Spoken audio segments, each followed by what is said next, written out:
This is my opinion on the most iconic Hermitcraft builds. They mainly come from more recent seasons because those are the ones I'm most familiar with, and the Hermits seem to fine-hone their craft more and more every year. The word iconic is also pretty opinion-based, so let me know if you have a different point of view in the comments below. I had to shorten this list down by a lot because it was way too long, so I've definitely left off some iconic builds that are worth mentioning. Okay, that's it. Let's begin. Mumbo's Golden Heart Tower. In my opinion, this was Mumbo's first build to really tell a story. He has expanded his skill set as a builder in recent seasons, and for me, this was a huge point of development for him. The heartbeat actually had a sound managed by his redstone prowess, and that added a huge degree of whimsy, furthered by the metallic gold contrasting so beautifully with the natural stone and greenery. Points here go to Scar for helping Mumbo with the build by making those chains to help connect the modern elements of the base to the more ancient ones, supporting the story that there was a modern civilization attempting to protect the ancient tower housing the Golden Heart, or maybe even wanting to harness its power for themselves. I also thought his storage system for that season was quite neat and well presented. Pop quiz question 1. Can anyone remember who or what was in the little gel cell in the corner? Grian's Mansion. Grian joined Hermitcraft in Season 6. For having not been on the server that long, he has a lot of memorable builds like Midnight Alley, based on Harry Potter's Diagon Alley, Dwayne, his series of rock bases, and the Buttercup HQ bonsai tree. Special mention goes to the barge, which I thought was gorgeous in its simplicity. With so many great builds to choose from, I still feel like the most iconic Grian base is his Season 7 mansion. The color palette was gorgeous, the stones soothing against the contrast of the dark prismarine. The angles and depth of the build was interesting to the eye and drew the viewer in. The symmetry of the build was also pleasing. Grian specializes in details that make build come together cohesively, choosing unique color palettes that complement each other so delicately, with interesting shapes and layers that just make his builds a joy to witness. Building on a diagonal like this truly showcases his strength as a builder. Something really special about his mansion was that he replicated the base upside down in the nether, choosing an opposing color palette that really showcased his talents as a builder. You have to have a great understanding of shape and form to be able to replicate something like that upside down. The base was also iconic for not having the back finished. The color grading looked spectacular, but you could evidently see that the back just wasn't as awe-inspiring as the front. Keralis City. Keralis Season 7 Harborside City was a sight to behold. Keralis is a truly underrated builder in my opinion. He works hard and achieves a scale of intricate builds that's absolutely insane. He creates organic shapes as easily as he makes structured builds, never skimping on the details. There were so many aspects to the city. The loading dock with colorful shipping containers, a construction site building a condo with gigantic cranes, the skyscrapers disguising farms, and of course, the huge music box created by Etho. What Etho has created here is beyond my mind. Like, I love his face. He's got a phenomenal face, and I definitely love his face. But one of the best Minecraft players in the world, I would say. It's just great, and this puts a big smile on my face. What is love? What is love? Etho is love.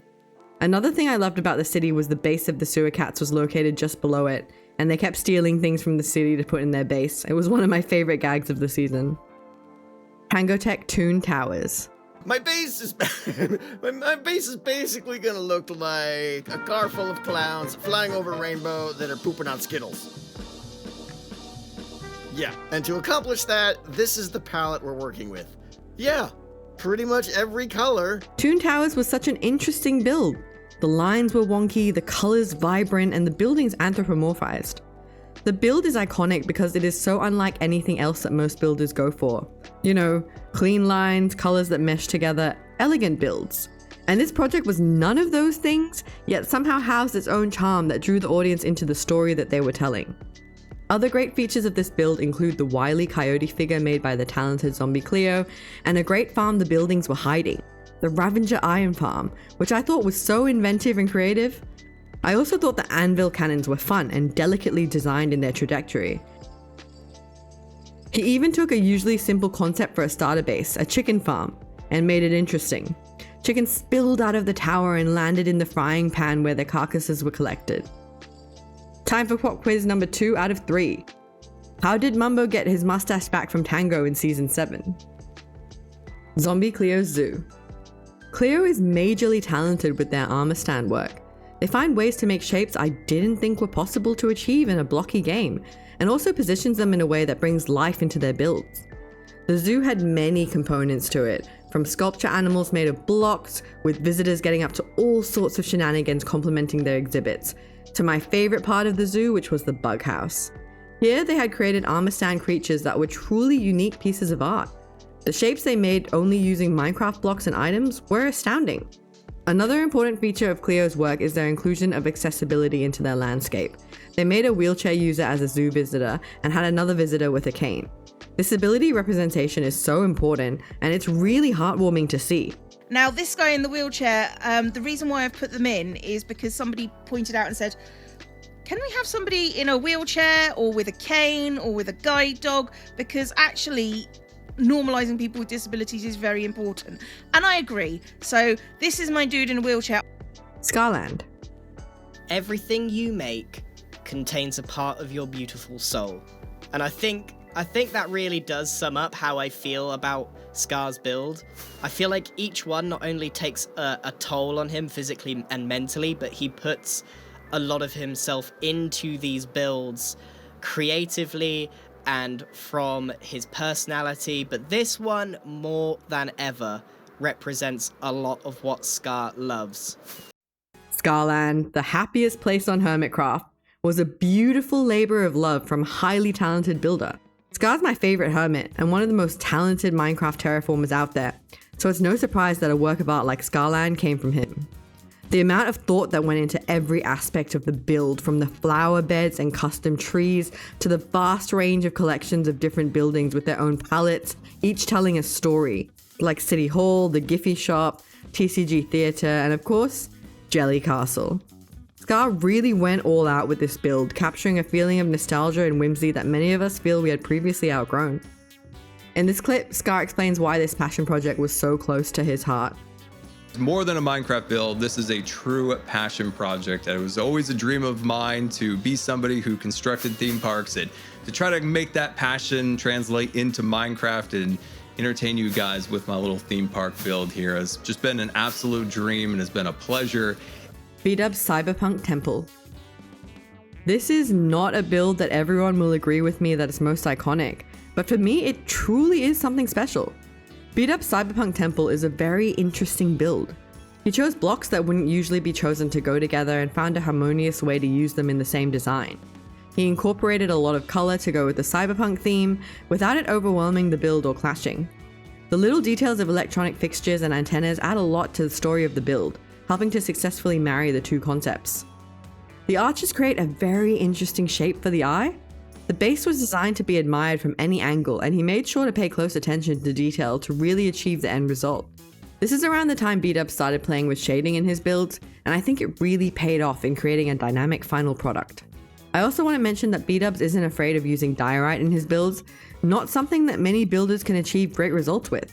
It's an ugly block on its own, and he made something beautiful from a very visually unappealing standalone block. The combined base of Pearl, Impulse, and Gemini Tay. Their bases were combined in Season 9. They each have very different building styles, but they somehow came together with a cohesive piece. I think each piece of the base can hold its own as an iconic build, but it's the interconnectedness of the bases together that really makes magic. For Impulse's build, it's the inside that's the really impressive part. The vast cavernous pit below the giant sword is huge and must have taken a monumental effort to dig out.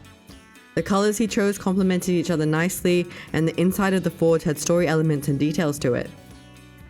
Pearl terraformed her entire mega base to its own bio, which created some unique shapes and overhanging parts. She chose an earthy, pleasing palette and used pops of color with the bright trees as accents. She created some interesting organic shapes with her giant flower and truly succeeded in creating an alien world. Gem utilized her classic cottagecore style to create a one-of-a-kind environment that gave off a relaxed and calming vibe. She chose colors that complemented each other well for an overall soothing feel, with a gorgeous pop of color in the big pink tree. It's worth mentioning that inside this adorable creation lies a dungeon full of player heads in classic Gemini Tay juxtaposition of both sweet and murderously intimidating. Tango Tek's decked out too. Decked Out has unified the server in a way that nothing else has. As remarked by Grian, Decked Out 2 brought the server together like nothing else ever had before, and made for hundreds of hours of amazing content for us across all the Hermits. I personally watched lots of Tango Tek stream VODs where he built Decked Out 2, and I still have no idea how it works. It's like magic to me. Decked Out 2 was a force to be reckoned with. Not only was the feat of redstone design just jaw-dropping, the build it was housed in was gorgeous to look at. The colors worked well together, the shapes were interesting, and the textures kept your eyes wanting more. The game itself was just as amazing and made for some great content. Because Hermits could run different decks and use different pathways in the dungeon, as well as the mobs moving around inside it, each run was unique and kept the viewer entertained.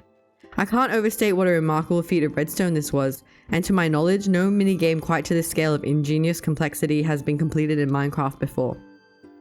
Time for the final pop quiz question. What was Tinfoil Chef's artifact in Decked Out 2? Doc's Perimeter. The perimeter is iconic in the storylines it helped inspire and the artwork that was created on its walls. It was a gigantic endeavor, but when is any project attempted by Doc M77 not gigantic in either scale or complexity? My favorite all-time Hermit prank was when they came together to cover the entirety of the perimeter in natural-looking dirt and grass landscaping. They even added some trees when they were done for a polished final look. Doc took it remarkably well, as he does when it comes to their pranks and shenanigans, like his collected response to them blowing up his tunnel bore. So what did you think were the most iconic builds? What have I missed that should have made my list? Let me know in the comments down below. I always read all my comments and almost always drop a like or a heart. If you mention a build I should have had as most iconic and I agree with your take, I'll be sure to pin the comment. Thanks for sharing your finite time with me today. I truly appreciate it. Have a great week. Or weekend, depending on whenever this gets done. And take care, everyone. Panic out.